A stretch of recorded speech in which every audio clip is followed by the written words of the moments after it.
Ready ready start. अपने आधारभूत मूल्यों और सिद्धांतों को स्मरण करने के लिए गणतंत्र दिवस से बेहतर और कोई अवसर नहीं हो सकता।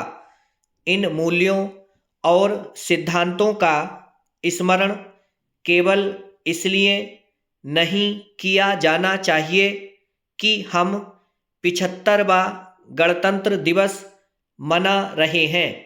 यह काम इसलिए भी किया जाना चाहिए ताकि एक गणतंत्र के रूप में हम और अधिक समर्थ हो सकें।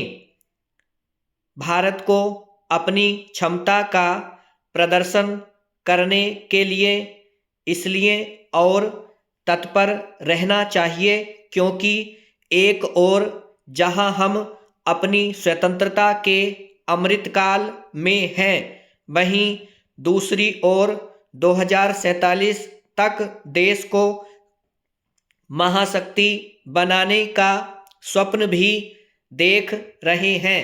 वैसे तो यह वह स्वप्न है जो लंबे समय से देखा जा रहा है, लेकिन पिछले कुछ वर्षों से यह आशा कहीं अधिक बलवती हुई है कि अब इस सपने को साकार करने की घड़ी आ गई है।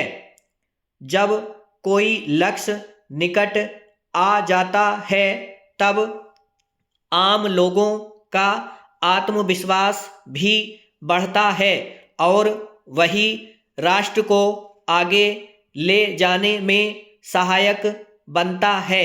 आज महत्वपूर्ण केवल यह नहीं है कि औसत भारतीय देश के उज्जवल भविष्य को लेकर आत्मविश्वास से भरा हुआ है, बल्कि यह भी है कि विश्व समुदाय भी भारत को एक उभरती हुई महाशक्ति के रूप में देख रहा है। इसका एक बड़ा कारण भारत का तीसरी बड़ी अर्थव्यवस्था बनने की राह पर होना है। किसी भी राष्ट्र की प्रगति के लिए यह आवश्यक ही नहीं, अनिवार्य होता है कि आम जनता एकजुटता का परिचय देते हुए नियम कानूनों के पालन के प्रति सतर्क रहे और अपने अन्य नागरिक दायित्वों को लेकर सजग रहे।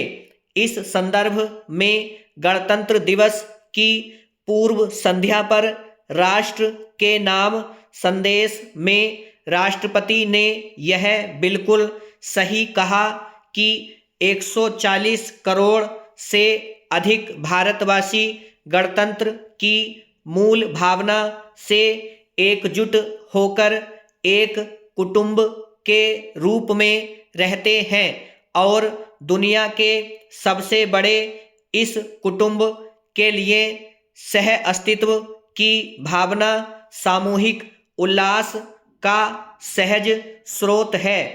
निःसंदेह गणतंत्र का मूल मंत्र यह भी है कि जितनी आवश्यकता अधिकारों के प्रति सचेत रहने की है, उतनी ही कर्तव्यों के पालन के प्रति भी।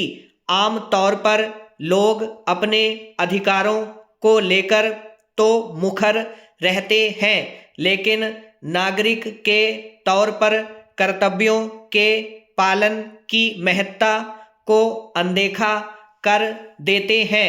जैसे नीति नियंताओं के लिए यह जरूरी है कि वे आम जनता की अपेक्षाओं पर खरे उतरें, वैसे ही आम लोगों के लिए भी यह आवश्यक है कि वे जिम्मेदार नागरिक का परिचय दें।